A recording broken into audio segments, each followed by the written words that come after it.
नमस्कार दोस्तों, स्वागत है आप सभी का हमारे YouTube channel crack the competition में। दिल्ली पुलिस कांस्टेबल की एग्ज़ाम डेट आ चुकी है। आपके एग्ज़ाम 27 नवंबर से 14 दिसंबर तक कंडक्ट कराए जाएंगे।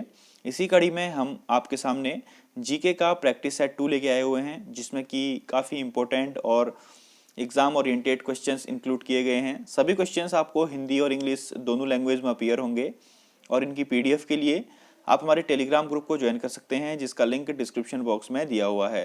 दोस्तों, ये काफ़ी इंपॉर्टेंट क्वेश्चन है और ऐसे क्वेश्चन आपको एग्जाम में देखने को मिल सकते हैं। शुरू करते हैं आज का पहला प्रश्न। तो आज का पहला प्रश्न है दोस्तों, in ancient times which Indian city was known as Avantika. तो प्राचीन काल में किस भारतीय शहर को अवंतिका के नाम से जाना जाता था? तो इसका आंसर है उज्जैन।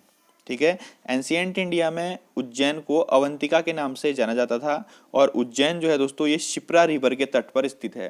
तो ये क्वेश्चन भी आपसे एग्जाम में पूछा जा सकता है कि उज्जैन किस नदी के किनारे पर बसा है? तो कौन सी नदी के किनारे पर है? शिप्रा रिवर के तट पर। अगला क्वेश्चन है, which one of the following is the Buddhist scripture. तो निम्नलिखित में से कौन सा एक बौद्ध ग्रंथ है? तो इसका आंसर है त्रिपिटक। दोस्तों, त्रिपिटक जो है यह एक ट्रेडिशनल बुद्धिस्ट स्क्रिप्चर्स होते हैं। तो ऑप्शन नंबर ए इसका राइट आंसर है, त्रिपिटक बौद्ध ग्रंथ है। अगला क्वेश्चन है, primary androgen produced by males.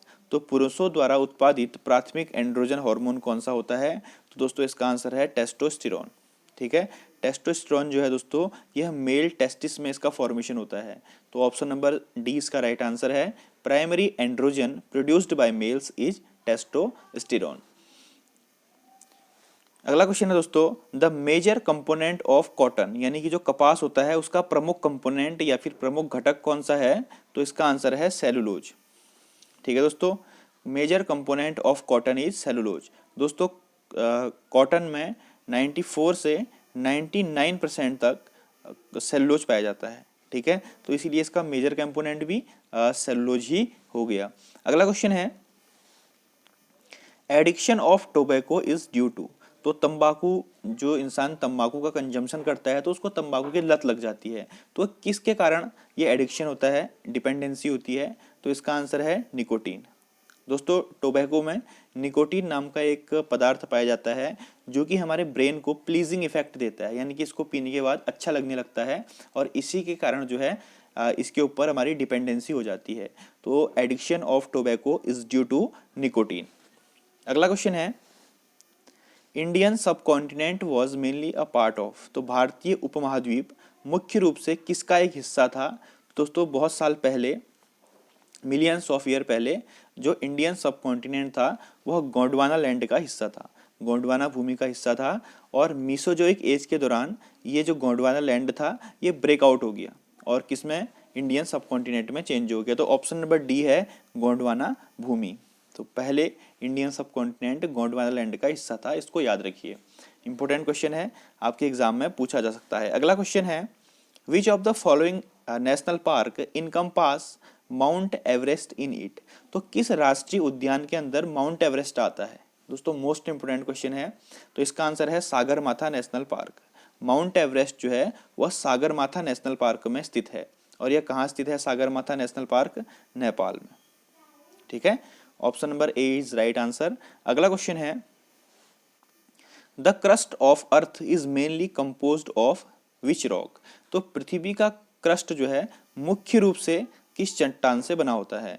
तो इसका आंसर है इग्नियस रॉक, यानी कि आग्नेय चट्टानों से मिलकर बना होता है। क्योंकि दोस्तों जितने भी इसमें चट्टान होते हैं या रॉक्स होते हैं उनमें 90% जो है वो इग्नियस रॉक्स होती हैं। इसीलिए जो पृथ्वी का क्रस्ट है वो इग्नियस रॉक्स से मेनली कंपोज्ड होता है। ऑप्शन नंबर ए इसका राइट आंसर है। अच्छा क्वेश्चन है, इसको ध्यान रखिएगा। अगला क्वेश्चन है, which of the following gland disappear during old age. तो कौन सी ग्रंथि जो है वो ओल्ड एज यानी कि बुढ़ापे के दौरान गायब हो जाती है? तो इसका आंसर है थाइमस ग्लैंड। ठीक है दोस्तों, थाइमस ग्लैंड जैसे जैसे एज बढ़ती है, ठीक है, तो ओल्ड एज में जैसे इंसान आता है तो उसकी थाइमस ग्लैंड जो है वो गायब हो जाती है। ऑप्शन नंबर ए इसका राइट आंसर है। अगला क्वेश्चन है, Alps mountain range is located in which continent. तो आल्प पर्वत श्रृंखला किस कॉन्टिनेंट में स्थित है?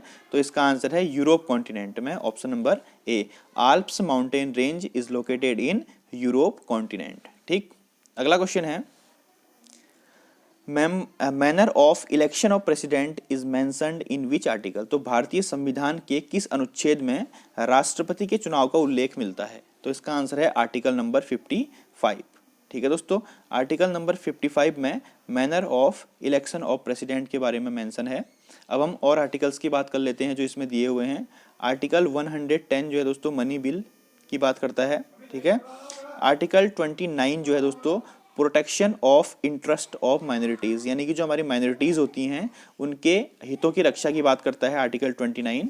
और आर्टिकल 65 बात करता है जब प्रेसिडेंट एब्सेंट होता है या फिर प्रेसिडेंट का पद वैकेंट होता है तो उस कंडीशन में vice president act as a president. ठीक है, ये हमारे आर्टिकल नंबर 65 में दिया हुआ है कि प्रेसिडेंट की एब्सेंस के दौरान जो वाइस प्रेसिडेंट है वह राष्ट्रपति की तरह कार्य कर सकता है।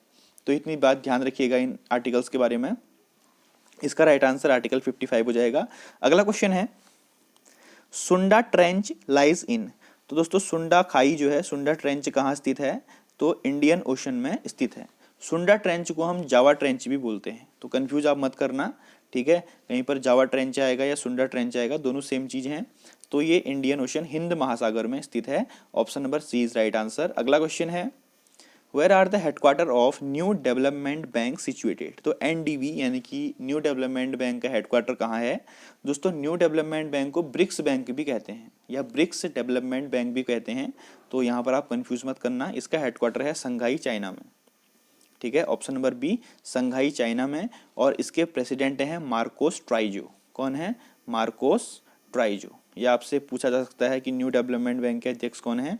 तो मार्कोस ट्राइजो। दोस्तों एक दूसरा बैंक भी है AIIB यानी कि Asian investment infrastructure investment bank. ठीक है, इसका हेडक्वार्टर बीजिंग में है, कंफ्यूज मत करना बिल्कुल भी दोस्तों। इसका हेडक्वार्टर कहाँ है? बीजिंग में है। और न्यू डेवलपमेंट का बैंक का हेडक्वार्टर कहाँ है? संघाई में है। ठीक, इसको ध्यान रखिएगा। अगला क्वेश्चन है, via which among the following amendments of the Constitution of India Delhi was designated as National Capital Territory NCT। तो भारतीय संविधान के किस संशोधनों में दिल्ली को राष्ट्रीय राजधानी क्षेत्र घोषित किया गया था? तो 69th अमेंडमेंट एक्ट के तहत 1991 के तहत दिल्ली को नेशनल कैपिटल टेरिटरी घोषित किया गया। दोस्तों ये मोस्ट इंपोर्टेंट क्वेश्चन है, दिल्ली पुलिस के एग्जाम में आपसे जरूर पूछा जाएगा 100%।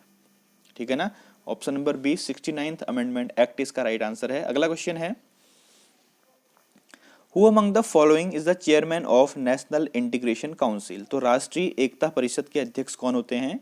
तो दोस्तों राष्ट्रीय एकता परिषद के अध्यक्ष होते हैं प्राइम मिनिस्टर ऑफ इंडिया यानी कि भारत के प्रधानमंत्री। और इस संगठन को या इस काउंसिल को 1961 में स्थापित किया गया था, इसको भी ध्यान रखिएगा।